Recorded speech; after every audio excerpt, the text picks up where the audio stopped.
Hello traveler, kalian pasti sudah tidak sabar untuk menjelajahi keindahan tersembunyi di Aceh kan? Kali ini, kita akan mengunjungi surga tersembunyi di Aceh Jaya.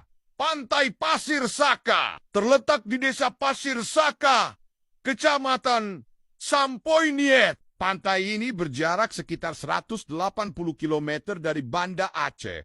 Perjalanan yang worth it karena pemandangan sepanjang jalan yang memanjakan mata. Yang bikin pantai Pasir Saka ini spesial adalah pasirnya yang putih bersih dan air lautnya yang jernih kebiru-biruan. Spot-spot foto Instagramable tersebar di sepanjang pantai, mulai dari ayunan kayu hingga gazebo yang menghadap langsung ke lautan. Di sini kamu bisa menikmati seafood segar dengan harga bersahabat. Coba deh, ikan bakar bumbu khas Aceh yang dijamin bikin ketagihan. Para nelayan juga sering menjual hasil tangkapan mereka langsung di pinggir pantai. Jangan lupa untuk datang saat sunset karena pemandangan matahari terbenamnya luar biasa indah. Cocok banget buat yang suka berburu golden hour. Yuk, kunjungi pantai Pasir Saka. Jangan lupa like, comment, dan subscribe untuk konten seru lainnya. Sampai jumpa di petualangan berikutnya.